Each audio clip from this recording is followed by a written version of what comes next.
All right. Chapter 17. Now, chapter 17 gets back to the specifics of some of what John has summarized early on. For example, before we get into 17, if you will, look in chapter 14, verse 8.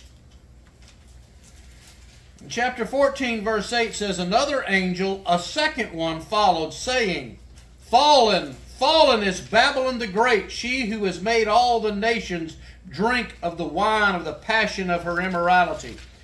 And at that point, that's all John says about it. Now keep in mind, Revelation and John talk about two different Babylons. There's a secular, earthly Babylon, and then there's a religious, or what we might call an ecclesiastical Babylon. Does everybody understand the term ecclesiastical? And I don't mean, evangelical or anything like that. Okay. I will write it out here so you know what the term is. I always thought that was a Catholic thing. Nope. I'm just keeping my mouth All right. shut because he always says I don't count. But you already know this. You've heard me do this enough times, you better know. All right. The term is ecclesiastical. It comes from a Greek word meaning, or not meaning, but the Greek word ekklesia. Now, ekklesia is a Greek word that literally means an assembly. How many of you speak any Spanish? Anybody in here know any Spanish? Okay, do you know what the Spanish word for church is? Iglesia. Iglesia. If you're riding down the road and you see a Spanish church, and you might see Iglesia Baptista, Baptist church. Comes from that Greek word ekklesia, which literally means assembly or church. So when you're talking about things that are ecclesiastical, we're talking about the church. Now, from time to time, if we're studying something, I have told you, well, that's a theological question or that's an ecclesiological question. For example, baptism. We know a lot of different church groups that baptize in different ways. Well, for us, it's both a theological and an ecclesiological question as to how we baptize. For example, the theological part of it, we as Baptists baptize by immersion because, well, first off, we believe that's how Jesus was baptized. Secondly, if baptism is to be a symbol of what Christ has done for us, well, did Jesus only get a little bit buried, a little bit dead, a little sprinkling dead, or was he completely dead and buried? Dead. You get the idea. That's why we baptize by immersion, because it symbolizes a complete death, burial, and resurrection. Also, from that same perspective, John tells us that Jesus would come and baptize with the Holy Spirit. Question is, if we're being baptized in the name of Christ, do you want a sprinkling, a pouring, or a complete immersion of the Holy Spirit? Again, that's why we baptize by immersion. That's the theological point. Now, we also as Baptists have an ecclesiastical reason for baptizing. What one thing do every single... Okay, let me back up. Besides being a Christian, besides having faith in Christ, what one thing do all of us in here have in common that makes us Baptist? We've been baptized. We've been baptized by immersion. There you go. All right, that's an ecclesiastical question, or ecclesiological, you'll hear sometimes. Why? Because that's how we commence membership, or have an initiation, if you want to call it that, into the Baptist church. That's not necessarily a theological question, because, and the reason for that is, if you study the New Testament, are you going to find anywhere in the New Testament that says, here's how you must join the church? No. It's not there. Christ has left that open for us to decide for ourselves how we're going to establish our membership. So it's not a theological. How we establish our membership is an ecclesiological question. So there's your difference. So anyway, when I say, back to our passage in Revelation, the two Babylons, one is secular, one is ecclesiological. There's a governmental one world Babylon, or one world government, and then we have a one world religion, which the Bible also refers to as the great whore of Babylon. And chapter 17 gives us the details of that one, the great whore, the church Babylon, which is again an elaboration of what John just summarized in chapter 14, verse 8. Is that people during the tribulation falling down and worshiping the Antichrist, or is that the apostolic church during the tribulation? Well, depends on your definition of apostolic church. If by that you mean the true church, absolutely not. But if you mean the semblance of what used to be a church, that's what I'm talking yes. about. Okay. And by the way, I will tell you up front, now, you're not going to find a Catholic theologian anywhere that will agree with this for obvious reasons, but the overwhelming majority of Protestant theologians are convinced the great whore of Babylon is none other than the Church of Rome. And there's ample evidence in this chapter to back that up. So let's continue. Back to chapter 17, verse 1. And one of the seven angels who had the seven bowls came and spoke with me. Notice John doesn't tell us which one. We just know it's one of those seven angels. Saying, "Come here, I shall show you the judgment of the great harlot who sits on many waters." Now, by the way, again, so the great harlot here, if you're reading from King James, it calls her the great whore. "With whom the kings of the earth committed acts of immorality. And those who dwell on the earth were made drunk with the wine of her immorality." Now, right off the bat there, we know that one of the distinguishing characteristics of this particular whore of Babylon is immorality. How might that apply to the Catholic Church? The things that they've been brought before the courts about, things with little boys. You got that? What about in centuries past? Selling indulgences. Selling indulgences, Killing people. killing people. Oh yeah, that would be. That's bad. actually specifically mentioned here just a little bit later in this. What's selling indulgences?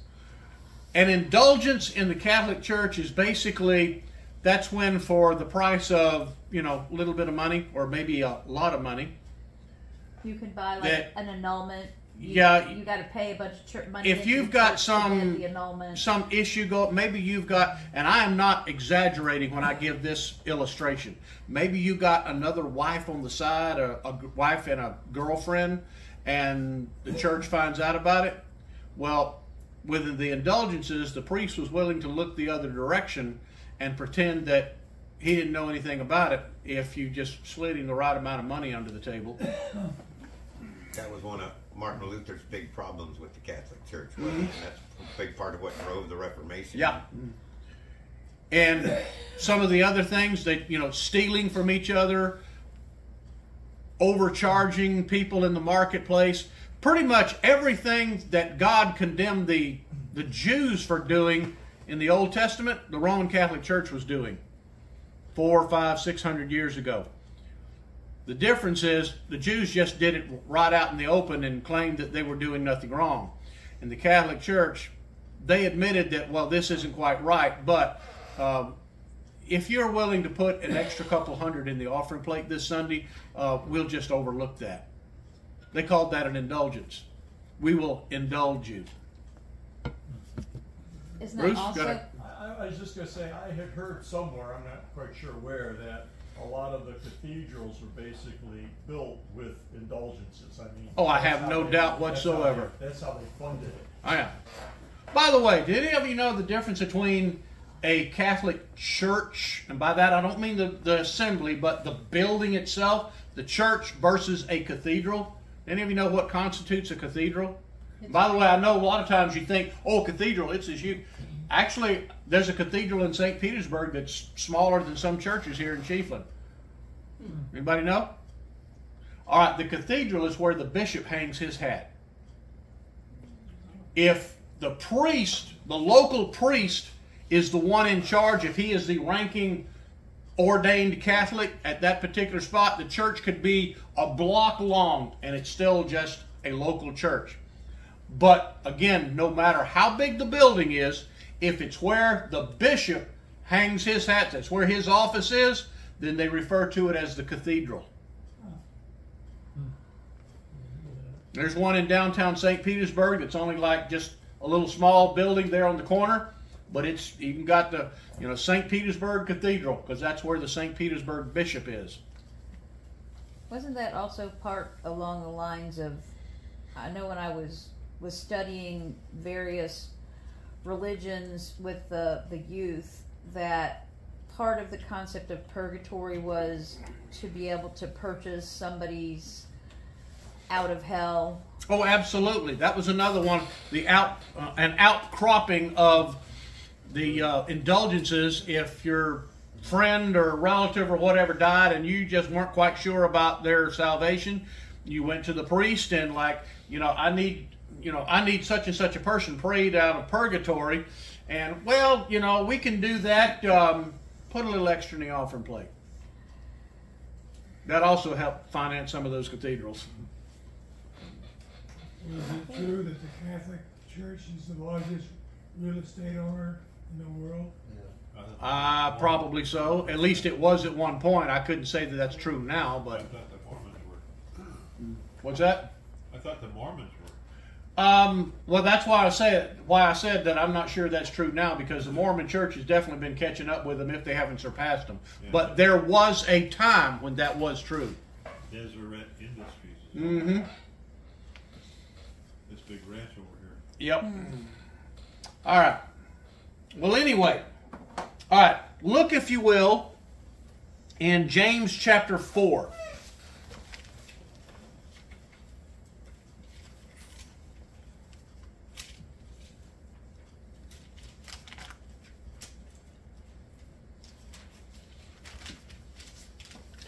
In James chapter 4, verse 4, James says, "You adulteresses, do you not know that friendship with the world is hostility toward God? Therefore, whoever wishes to be a friend of the world makes himself an enemy of God." Now, for centuries, what kind of relationship did the Catholic Church have with the nations where they were situated? For example, let me look in Italy itself.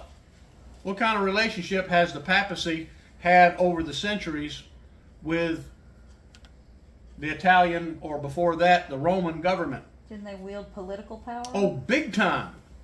In France, they could pretty much control the French crown. Same is true in Spain.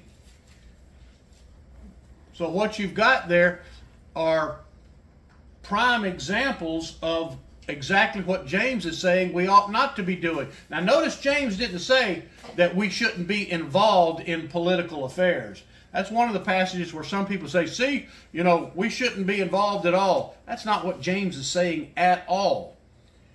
But what he's saying is that the church should not be, well, to put it bluntly, shouldn't be in bed with the government. And we see that in a lot of places. When kings are crowned and have been crowned over the centuries, who usually did the crowning? The church. The church did. Absolutely. Because that was an indication that the church held sway over the government.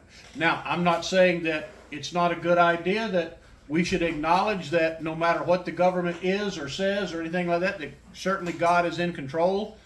But when it was the Catholic Church doing it, it was usually the local priest, or in some cases the bishop, that's presiding, that's making it very clear that God's got nothing to do with it. I'm in charge here. So our founding fathers actually got it right. It's just everyone who's came since has perverted it. Absolutely. I would say got it right up to the point of not taking this issue of separation of church and state to the point that it is now. Founding fathers never said anything about being, church and state being separate. Yeah, I was going to say that's nowhere in our Constitution. No, it's not. That was a letter from Jefferson. But what it does saying is that the church shouldn't be necessarily, say, profiting off the local government. There shouldn't be, that kind of a relationship between the government and the church. So anyway, now, continuing on, the next thing. Verse 3 says, He carried me away in the Spirit into a wilderness, and I saw a woman sitting on a scarlet beast, full of blasphemous names, having 7 heads and 10 horns. Now, later on, John's going to give us the specifics of this, but notice the 7 heads there. There's a reason for that. And this, of course, this scarlet beast, every time that John so far has, or Daniel for that matter, has described a beast, with the exception of the false prophet, what has a beast always been described as? Or what is he describing? The Antichrist. That's the one thing where he's talking about that, but other than that one issue, anytime John is describing these really weird, strange-looking beasts, kingdoms, the Antichrist is the exception to that, but you'll notice when John refers to that beast, he doesn't describe the Antichrist as being an animal beast or some kind of, thing with 10 horns and 7 heads and stuff like that. When he describes those kind of really strange, mystical looking beasts, he almost always comes back afterward, and Daniel is explicit about it, that he's talking about a kingdom of some sort. So, what we have here is this woman sitting on a beast, she is situated on a kingdom. Now, also, notice he refers to this as a woman. The church itself is always referred to in the feminine. Church is a she. Bride of Christ. Bride of Christ. Now, this isn't talking about the church, because the church is gone. But John's drawing in a comparison here, because this is the false church. All right, and the woman, this is verse 4. And the woman was clothed in purple and scarlet, and adorned with gold and precious stones and pearls, having in her hand a gold cup full of abominations and of the unclean things of her immorality. I'm going to stop there a second. By the way, have any of you noticed what the preferred colors of the Catholic Church are when they get really dressed up in their Red and gold? Purple and Crimson. purple and scarlet, gold, and what right now, and still is, about the richest single organization in the world? Somebody say that louder. The Catholic Church. Catholic Church. Catholic Church has for 1,000 years been filthy rich, and nobody, I'm not even sure they themselves know, but nobody but God himself knows exactly how much money and wealth that organization has got. They got, land, money, and yes, they're in the Vatican, jewels, gold. Catholic Church is well financed. There have been organizations over the years that have surfaced, especially during the Crusades. Some of these different, really an organization is not the way to describe them, movements or groups, various chivalric, knighthood type organizations. There were actually several that developed during the Crusades that furthered the cause of the crusade. Some of them traveled to Palestine to try to get the Holy Land back from the Muslims and what have you. There were several organizations over the course of about 300 or 400 years, and all of them individually got filthy rich. Guess what happened to all of their belongings when those organizations, after 200 or 300 or 400 years, went away? They reverted to the church. Pope took it. In fact, there were some that when they got to be a little too rich and too powerful for the Pope's liking, he would intentionally disband them and confiscate everything that they had. Like the Templars. Like Templars, a good example. Yeah. Yeah, Knight Templars had to go into hiding because the Pope had sent his henchmen after them and took every single thing that they had. They told people that they were not Templars, they were devil worshippers. Mm-hmm.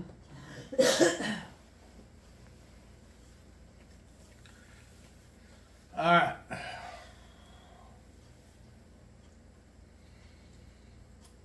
Verse 5 says, upon her forehead a name was written, a mystery, Babylon the Great, the mother of harlots and of the abominations of the earth.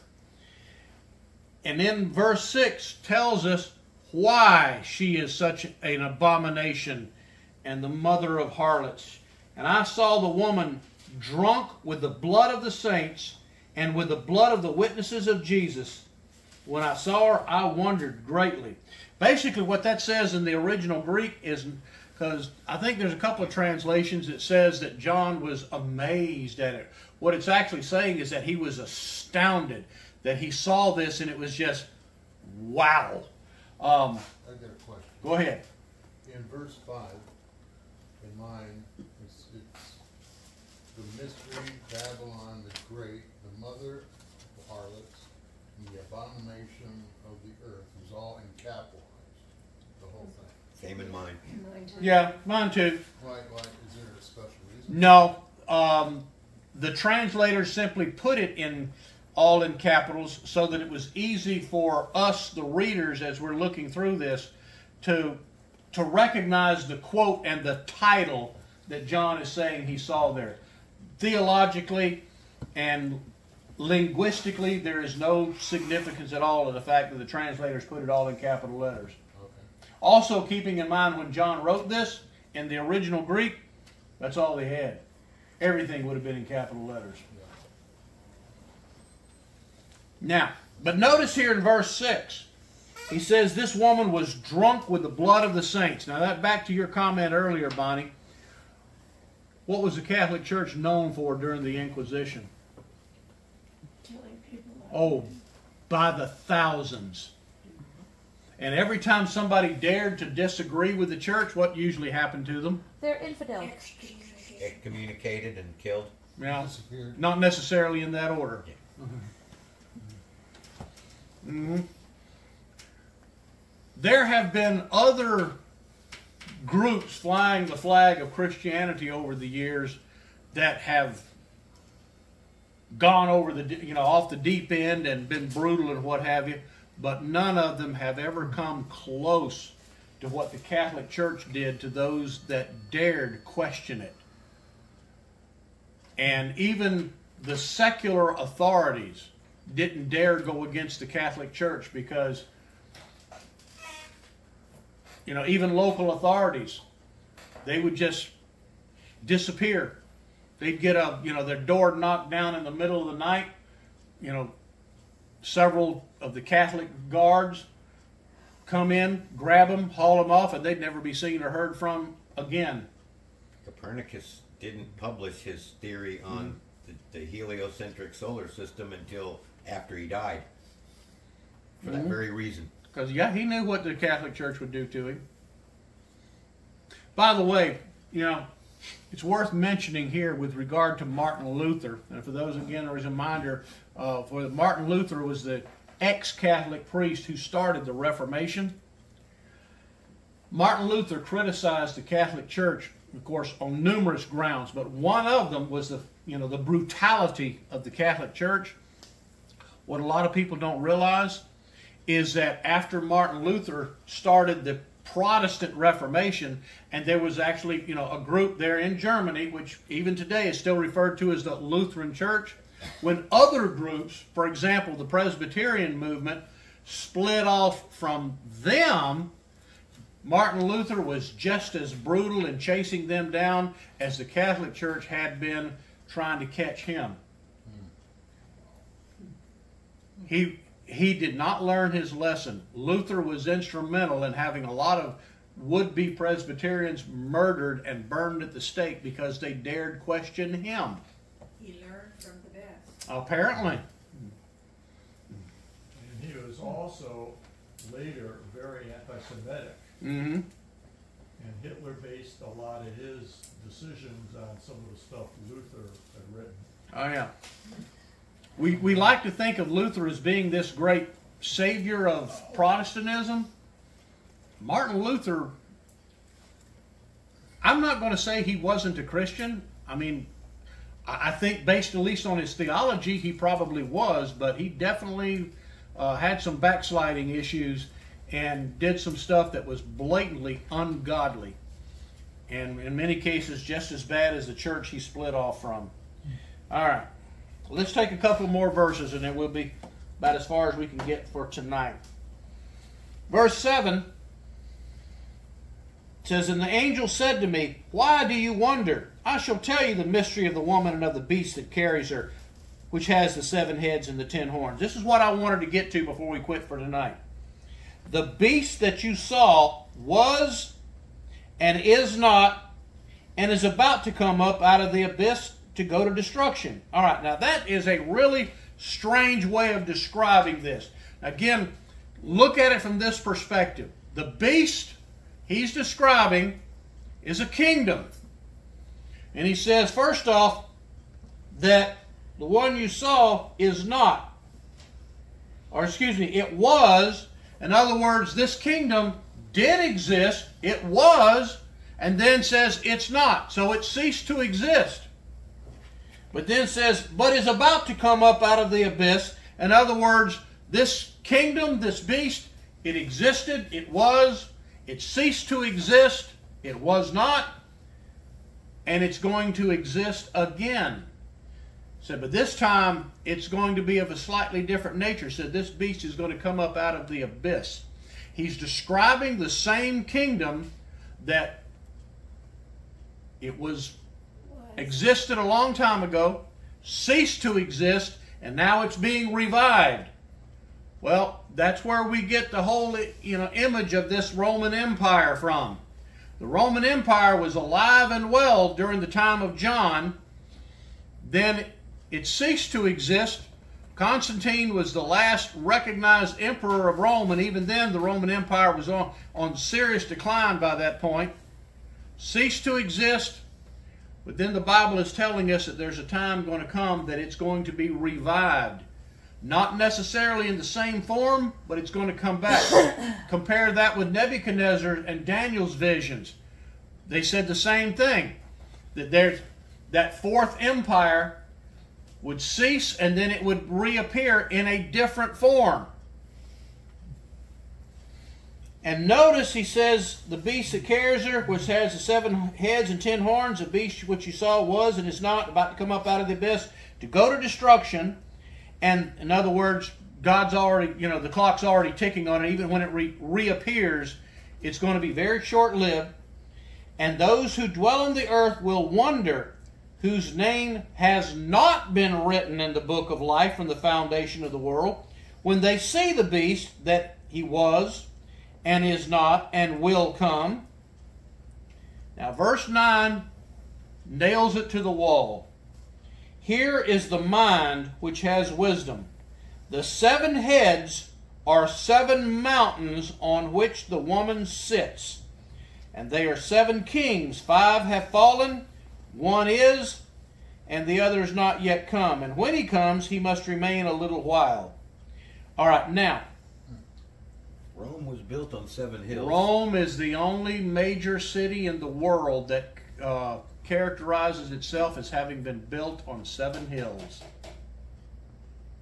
There you got it right there. John has just identified this as Rome, because that is the only city that would qualify as being the city on 7 hills. But notice he also says that those 7 horns, or excuse me, was it 7 horns or 7? Yeah, 7 heads, excuse me. Said it represented kings. At the time of John, 5 Roman emperors had risen and fallen. Starting with Julius Caesar, going up through Nero, there have been 5 of them. John lived under the reign of Domitian at this particular time, number 6. And then he's saying there's going to be another one yet in the future, who of course will be the Antichrist. He must remain a little while. That's a reference to the Antichrist's time being limited. Absolutely. You got it. He must remain a little while. Verse 11, and the beast which was and is not is himself also an 8th, and is one of the 7, and he goes to destruction. All right, that is like really confusing, but let me tell you how you can figure this one out. He's saying one of these kings, in other words, number 7, he said he's also an 8th. Well, how can that be? There's one way that it fits the biblical description. What is going to be the rather interesting thing that's going to happen to the Antichrist halfway? He's going to be killed, and he's going to be falsely resurrected. There you go. He's going to be killed at the halfway point, probably when he goes into, or soon to go into the temple and desecrate the Holy of Holies. Somewhere in there, he's going to be fatally murdered or wounded, going to die of it. And sometime very soon after that, and of course if Satan is trying to copy Christ, you can assume it'll be the 3rd day. Satan is going to fake a resurrection by entering into this dead body and making it appear that he is now alive again. So what we have here is a man who is the 7th leader of this empire, who is going to die, and then he's going to be miraculously resurrected. He's now number 8. Notice he says this number 8, he's number 7, is also number 8. He's one of these others. I mean, again, if you just read through it without understanding that death and faked resurrection, it does not make any sense. But when you realize that this 7th emperor, who will be the Antichrist, is going to die and then be, well, sort of resurrected, then it makes sense, because now he's going to be number 8, although he is merely the resurrection of number 7. Is that the one that has the mortal head wound? Yes. And that's another way. Well, again, we won't be here to see it. For those who are left behind, they will know who it is, because whatever this wound will be, yeah, it's going to be a head wound. And that goes all the way back to the Garden of Eden, when God told Adam and Eve that the serpent would wound his heel, but the serpent would have his head wounded. Talking about the Antichrist. All right, we'll hit 12 and 13 and then we're done for the night. And the 10 horns which you saw are 10 kings, which have not yet received a kingdom, but they receive authority as kings with the beast for 1 hour. Now you recall, earlier on, we've already been told in Nebuchadnezzar's vision, Daniel's vision, and now John is telling us this kingdom yet to come is going to be one that will be composed of 10 parts. There's your 10 parts right there. 10 kings. But notice he says these 10 kings will rise to power for only one reason: to serve the Antichrist. And he says they'll only serve for 1 hour. In other words, when you figure that Daniel and John both are speaking figuratively when they're talking about time, because for example, in Daniel, 1 week, a 7-day period, is actually representing 7 years. You get the same thing here in John. So when he says that they're only going to serve for an hour, he's just basically saying they're only going to rise to the surface as kings for a very short period of time. Verse 13 says, these have one purpose. They give their power and authority to the beast. So whoever these 10 will be, as soon as they rise to authority and gain power, they're going to hand over their authority to the Antichrist and say, follow him. Now, and I'll finish with this. Consider, if you will, what we have discussed earlier, just as a reminder. If in the confusion and conflagration going on in the world following the rapture, when millions of people disappear, you've got accidents all over the place, worldwide economies collapsing, and at that time there's a European confederation of some sort composed of 10 members with 10 leaders. What are those 10 leaders going to do in the midst of all that? Turn over their power to the Antichrist. There you go. And that's what John is telling us. That's their whole purpose. That's the whole reason all this comes to fruition, is they're going to say, folks, our worldwide leader here is going to lead us through this crisis. Let's give him the authority to do this, and they will step aside on behalf of the Antichrist, that he can then set up what's going to essentially be a one-world government.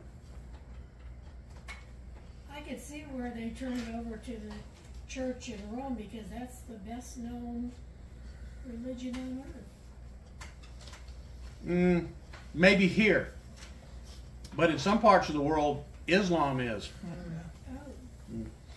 But essentially what you've seen there in that passage of Scripture, John is saying that this great whore of Babylon exists at this city of 7 hills, and he almost describes it that he hasn't necessarily said this yet, that is the Babylon the Great. I think there's some possibility of that, but wherever this great whore of Babylon is, her seat, her place of power is in Rome. And again, that's why I believe all the indicators point straight at the Catholic Church. And if you look at what the condition of and by condition I mean the moral condition of the last 2 or 3 popes, especially the one we've got right now, it seems like every pope that comes to power is worse than the last one. All right, questions this evening? How do the Muslims fit in with all that scenario? The great whore and the Muslims, how does... With that, they wouldn't necessarily be a part of that specifically. Where the Muslims fit in is going to be the establishment of a world authority, a world government. Because the one thing that Islam has in common with no matter which branch of Islam you're talking about, and there are several, but the one thing they all have in common is world domination. Or else. Yeah. So I believe that we'll look more closely at that as we continue on. But yeah, that's the big thing with Islam, is they want to take over the world under the flag of Islam. And if you disagree with that, if you don't consent to that, well, they'll just take you outside and cut your head off, quite literally. Protecting your neck there a little bit, Brenda? All right. Miss Mario. page 59,